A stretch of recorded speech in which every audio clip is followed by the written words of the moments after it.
Ya, pemirsa jelang pemilu 2024 kian memanas. Hari ini P3 bertemu dengan PDIP dalam mendukung Ganjar Pranowo sebagai calon presiden 2024. Dan siang ini kita akan membahasnya bersama dengan Bang Ray Rangkuti, pengamat politik. Selamat siang, Bang Ray. Siang, Bung. Ya, Bung Ray. Saya menantikan Anda menggunakan peci nih supaya suasananya sama dengan di P3 dan di PDIP. Iya ini. Ya Bung Ray, bagaimana Anda melihat pertemuan P3 ke PDIP hari ini? Kita bahas dulu secara umum. Bagaimana Anda melihatnya, Bang? Tentu kalau konteksnya logik, ya logik lah. Karena P3 kan sudah mendeklarasikan Ganjar sebagai calon presiden. Dan satu-satunya sebagai calon presiden dari P3 gitu. Sementara PDI juga sudah mengemukakan yang sama. Sehingga kalau mereka bertemu, ya tentu ini pertemuan dari satu calon presiden yang sama. Jadi kalau dibilang ini logik, ya logik gitu. Saya kira masalahnya bukan pada pertemuan itu, tetapi apakah dengan pertemuan PDI Perjuangan ini misalnya koalisi Indonesia Bersatu menjadi sesuatu yang tidak lagi penting bagi P3 misalnya. Apakah pertemuan ini akan membuat semacam koalisi baru di mana nanti pengusungnya adalah PDI Perjuangan dengan P3 gitu. Dan termasuk di dalamnya tentu akan membicarakan siapa figur calon presiden, wakil presiden yang akan diusung oleh Ganjar Pranowo, ataupun katakanlah sementara koalisi P3 dengan PDI Perjuangan ini gitu. Itu satu. Tapi perlu memang kita ingatkan juga bahwa koalisi PDI dengan P3 itu bukan barang baru ya. Saya ingat pemilu tahun 97 itu juga ada koalisi, meskipun tidak resmi dikatakan koalisi ya, tapi semacam koalisi antara PDI Perjuangan dengan P3. Istilahnya saat itu mega buya gitu ya, karena saat itu di PDI non P ya, PDIP non PDI-nya yang lain gitu mengusung Megawati atau diketuai oleh Megawati, sementara P3 partai politik formal yang ikut pemilu saat itu dinakodai oleh almarhum Buya Hasan Materium. Makanya dalam rangka menahan atau mengkritik, mengoposisi kejumawaan Golkar saat itu, bukan sebagai partai politik, sebagai ormas, tapi peserta pemilu, maka dibuatlah pertemuan pergabungan antara P3 dengan PDI-nya Ibu Mega yang dikenal dengan istilah Mega Bintang ya saat itu gitu ya. Mega dengan P3, bintang tentu saja merupakan simbol P3 saat itu gitu. Iya Bang, P3 dan PDIP memang bukan baru kali ini saja yang mereka berkoalisi. Kita juga tahu Ganjar di Jawa Tengah, wakilnya pun juga dari P3 ya, Gus Yassin. Ya. Lalu apakah Anda akan melihat atau siapa sih nama yang akan disodorkan oleh P3 untuk sebagai calon wakil presiden dari Pak Ganjar? Saya kira ada beberapa nama dan itu telah disampaikan oleh Presiden ya, meskipun saya juga mengkritik kenapa Presiden harus terlihat cawe-cawe urusan soal siapa calon wakil presiden bagi Ganjar Pranowo, yang menurut saya itu terlalu berlebihan ya sebagai kepala negara gitu ya, dan sekaligus kepala pemerintahan. Tetapi informasi itu mengungkapkan kepada kita memang nama-nama yang kelihatan tengah ya dipersiapkan untuk mendampingi Ganjar Pranowo sebagai calon presiden, wakil presiden gitu.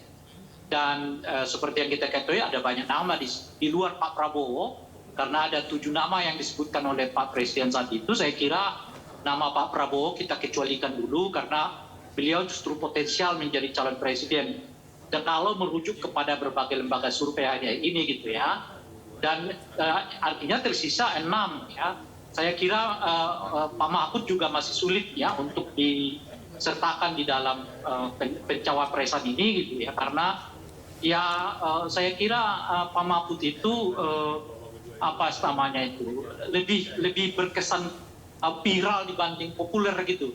Viral itu kan ya popularitas yang didulang dalam jangka waktu tertentu gitu ya, bukan sebuah popularitas yang terkelola dengan waktu yang sangat lama gitu.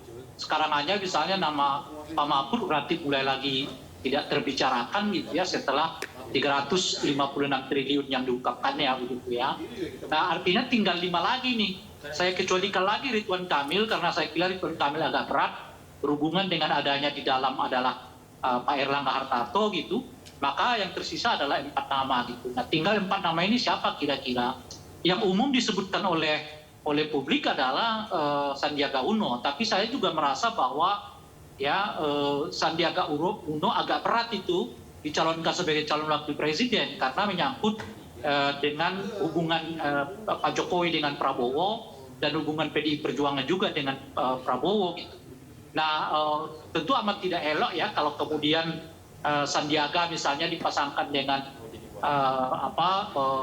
Ganjar, sementara Pak Prabowo merupakan saingan mereka, dan dua pasangan ini kalau merujuk ke hasil survei yang sekarang punya potensi untuk maju ke putaran kedua. Jadi putaran keduanya itu yang saya lihat ya bukanlah Anies Baswedan dengan Ganjar atau Anies Baswedan versus Prabowo, tapi punya potensi Prabowo versus dengan Ganjar Pranowo gitu. Kalau merujuk kepada setidaknya 2 atau 3 lembaga survei akhir-akhir ini gitu ya.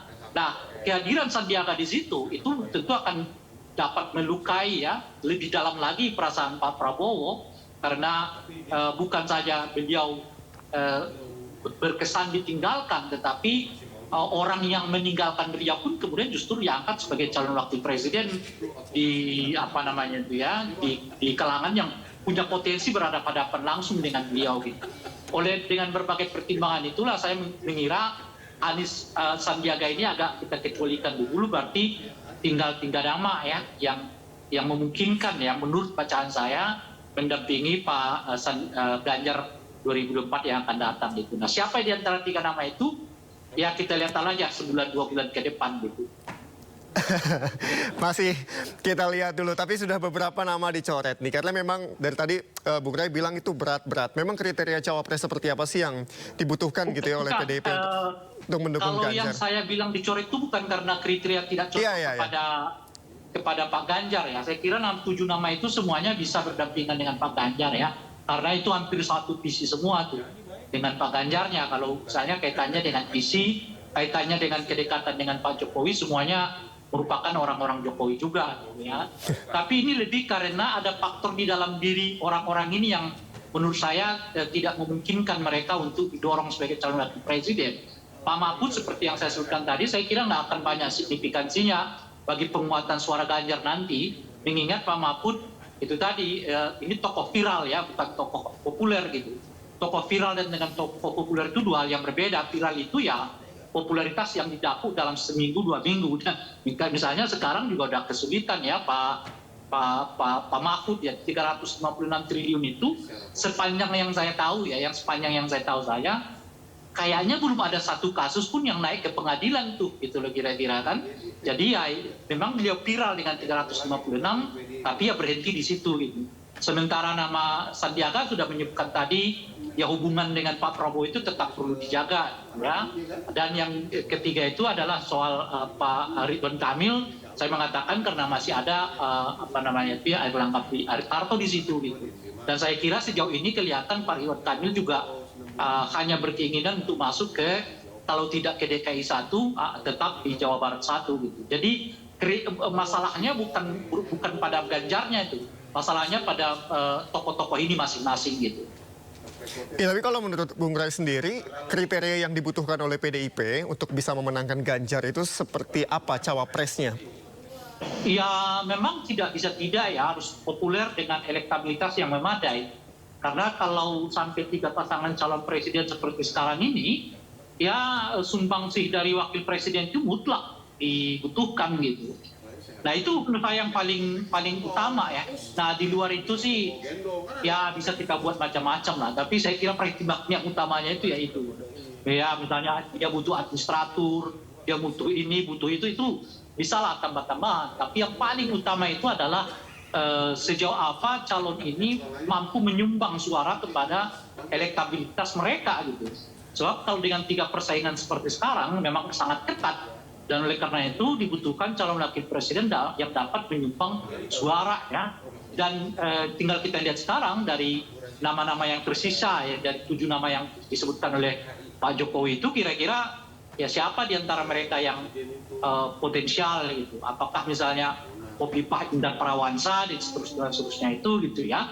Atau kalau tidak kalau mau pakai kriteria misalnya boleh jadi bisa mengambil dari tokoh-tokoh yang lain selain 7 nama itu, tapi dianggap mampu menutupi satu kelemahan dari Pak Ganjar selain suara adalah soal misalnya sejauh mana Pak Ganjar bisa dipercaya orang akan memelihara tradisi berdemokrasi kita. Karena sejauh ini menurut saya salah satu kelemahan dari Pak Jokowi itu adalah kritik yang sangat luas menurunnya ya proses demokratisasi kita di eranya Pak Jokowi, khususnya di periode kedua beliau ini gitu ya, sehingga itu bisa mengimbas ke Pak Ganjar karena orang akan membacanya Pak Ganjar bagian dari perpanjangan Pak Jokowi yang boleh jadi juga nggak terlalu peduli dengan isu-isu hak asasi manusia, isu-isu demokratisasi, ya isu-isu kebebasan berbicara, berpendapat dan seterusnya itu. Gitu. Nah, oleh karena itu mungkin diperlukan figur yang taruhlah bisa meyakinkan publik bahwa itu akan dijaga, ya proses-proses demokratisasi yang sudah kita lakukan setidaknya dalam 20 tahun ini akan terus bukan hanya dipelihara tapi justru akan dimajukan gitu. Nah kalau bicara soal itu saya kira nama Pak Jimli Asidiki misalnya memungkinkan untuk didorong masuk sebagai calon wakil presiden gitu. Baik, Bung Rai, tadi kita akan menanti mungkin beberapa bulan lagi akan ketahuan siapa sih akan menjadi pasangan dari Ganjar. Atau mungkin beberapa jam lagi setelah pertemuan ini selesai kita akan tahu siapa nama yang disodorkan. Ada satu hal lagi yang menarik itu seperti apa nasib KIB nantinya setelah pertemuan P3. Namun Bung, tahan dulu. Kita akan kembali usai jeda berikut. Pemirsa tetaplah di Breaking News MNC News. Baik, dan kita masih bergabung dengan pengamat politik Bang Ray Rangkuti melalui sambungan Zoom untuk membahas mengenai bagaimana pertemuan tadi P3 dan PD Perjuangan. Bang Ray, kita ganti nakodanya, ada Herjuno di studio. Iya, tadi bersama Rianka. Iya, Bang Ray, langsung saja ya Bang Ray. Kalau kita lihat tadi ya keterangan persnya ya diplomatis biasalah bagaimana sebenarnya hubungan mereka P3 dan PDIP ke depannya mengusung Ganjar dan juga cawapres juga nanti yang masih belum ditentukan. Bagaimana Anda melihat kira-kira apakah hubungan P3 dan PDIP ini akan terus langgeng atau memang ini sudah pakemnya kalau kita lihat tadi cukup dekat, historisnya juga luar biasa, Bang Ray. Ya tentu saja mereka akan kerjasama karena itulah cara yang paling efektif untuk ya mendukung Ganjar sebagai calon presiden untuk dapat memenangkan pemilu 2024 yang akan datang gitu. Persoalannya sebetulnya bukan di situ. Kalau saya dengar tadi konfres yang disampaikan oleh Pak Mardiono ya sebagai ketua umum PLT ketua umum P3 ini. Beliau menurut saya berkesan justru akan ke depan ini akan lebih dekat dengan PDI dibandingkan misalnya dengan KIP gitu. Karena beberapa pernyataan beliau menegaskan kita di KIP itu ya sendiri-sendiri gitu loh. Kira-kira itu kan artinya ya bisa punya calon presiden sendiri, wakil presiden sendiri gitu. Karena memang sampai sekarang mereka belum diikat oleh siapa calon presiden dan wakil presiden mereka gitu. Artinya kalau dibaca pernyataan itu besar kemungkinan justru koalisinya nanti adalah PDI dengan P3 gitu ya. Tentu terbuka kemungkinan untuk memasukkan partai-partai yang lain ke dalam koalisi baru ini gitu. Baik, Bang Ray, kalau bargaining yang dibawa oleh P3 yaitu jatah cawapres, seberapa besar menurut Anda tawaran ini bisa dikabulkan oleh seorang Megawati? Karena kita tahu bahwa ini kan cawapres bukan posisi yang main-main. Ada banyak nama yang banyak ya bisa diusung banyak pihak. Tapi P3 sendiri menginginkan misalnya cawapres dan kita tahu kerap dikaitkan dengan Pak Sandiaga Uno. Tapi di satu sisi Pak Sandi juga belum bergabung secara resmi dengan P3. Bagaimana Anda melihat ini? Iya itu makanya sebelum jeda kita tadi itu saya menyampaikan nggak akan dibacakan siapa calon wakil presidennya pada kesempatan ini gitu ya. Itu yang saya juga sebutkan tadi itu mungkin butuh 2-3 bulan lagi ke depan supaya mereka bisa menyebut nama calon wakil presiden. Kenapa? Karena masih punya potensi partai politik yang lain akan masuk gitu. Ada potensi PAN misalnya masuk, ada potensi Golkar akan masuk. Jadi kalau kemudian 3 atau 4 partai atau 2 atau 3 partai politik yang lain ini akan masuk, tentu mereka akan bawa nama-nama sendiri juga untuk sebagai calon wakil presidennya Ganjar Pranowo gitu. Makanya sekalipun mungkin ya P3 mendesak, katakanlah begitu ya, mendesak PDI untuk menerima figur yang mereka usung sebagai calon wakil presiden. Tetapi saya kira PDI tidak akan mau buru-buru gitu. Beliau akan nunggu kira-kira 2-3 bulan ini ya siapa yang kemudian bisa mereka pastikan sebagai calon wakil presiden. Karena PDI juga menurut saya berharap tetap akan ada tambahan partai politik untuk masuk ke dalam koalisi yang mungkin akan mereka bentuk nantinya gitu. Oke, jadi nama cawapres ini menunggu bargain dan juga nanti ya kira-kira gerbong lain yang akan masuk ya Bang Rey. Jadi itu kenapa PDIP tidak ingin terburu-buru ya dengan nama-nama yang ditawarkan di publik seperti itu ya Bang Rey? Iya betul. Oke. Ya karena kalau PDI buru-buru ya itu artinya PDI tengah menutup kerjasama dengan pihak yang lain atau partai politik yang lain. Betul. Karena seperti yang saya sebutkan tadi itu PAN punya potensi akan masuk. Golkar juga mungkin punya potensi akan masuk. Tentu PAN dengan nama calon wakil presiden yang mereka usung, juga Golkar mungkin dengan calon wakil presiden yang mereka usung. Oke. Nah oleh karena itulah PDI nggak akan mau buru-buru, mungkin akan ditunggu 2-3 bulan ke depan. Nah setelah dilihat hasil survei, kawan-kawan koalisi siapa saja, dan mereka akan berburu lagi, disitulah kemungkinan mereka akan menetapkan siapa calon wakil presiden pendamping Pak Ganjar. Okay. Dari 7 nama yang disebutkan oleh Pak Jokowi sebelumnya, saya di diskusi awal tadi saya sudah menyebutkan sekitar 3 atau 4 nama sudah bisa dieliminasi sebetulnya gitu. Termasuk menurut saya Sandiaga Uno akan berat itu potensinya untuk dicalonkan sebagai pasangan Ganjar Pranowo dengan argumen yang saya sudah sebutkan tadi di awal. Dan kalau ada kriteria yang dibutuhkan oleh Ganjar, menurut saya yang dibutuhkan oleh Ganjar itu sebetulnya wajah yang memberi jaminan kepada kelompok-kelompok pro demokrasi, hak asasi manusia, ya, lingkungan hidup, ya, kemudian kebebasan berpendapat. Bahwa itu akan terjamin di era katakanlah berarti kalau formulasinya agak beda, bukannya biasanya nasionalis dengan religius, Bang Rey? Enggak. Saya kira itu udah agak terpolakal lagi di 2024 ini, karena hampir semuanya di wilayah yang sama ya. Agak mungkin sedikit berbeda dengan Anies Baswedan, agak ke kanan sedikit, tetapi kan seperti kita ketahui Anies juga berusaha betul tampil agak ke tengah ini gitu. Karena kalau beliau betul-betul kelihatan di kanan ya sampai sekarang kan suaranya mandek di angka 15% itu gitu ya. Oleh karena itu kelihatan semua sekarang mau masuk ke tengah nih gitu. Ganjar tentu dari tengah, ada Pak Prabowo di tengah gitu ya. Dan juga Anies juga akan masuk ke tengah gitu ya. Nah, oleh karena itu mungkin isu-isunya bukan lagi isu-isu yang lebih lebih masuk ke kelompok-kelompok katakanlah misalnya kanan, tapi lebih memastikan seperti yang saya sebutkan tadi, isu-isunya akan dipastikan demokratisasi, hak asasi manusia, kebebasan berpendapat, lingkungan hidup. Saya kira reformasi institusi kepolisian, ya, kejaksaan, ya.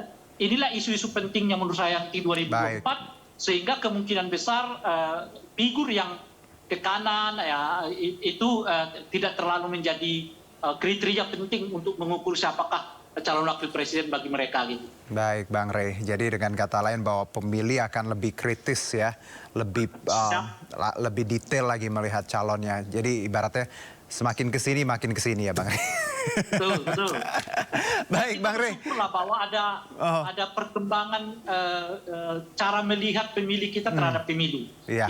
Itu artinya sekarang mereka sudah mulai emoh dengan isu identitas yang macam-macam itu, sekarang lebih ingin yang konkret aja ya. Betul. Ekonomi, karena kita sudah belajar Bang Rey ya dari macam-macam banyak turbulensi yang pernah kita lewati baik di pilkada maupun pilpres. Bang Rey, terima kasih atas obrolan singkatnya tadi dan kita lihat nanti di dinamikanya minggu-minggu ini manuvernya seperti apa. Terima kasih Bang Rey Rangkuti, pengamat politik, atas partisipasinya. Selamat beraktivitas kembali. Salam sehat. Baik, demikianlah breaking news untuk hari ini dan sesaat lagi kami akan hadir dengan MNC News Now.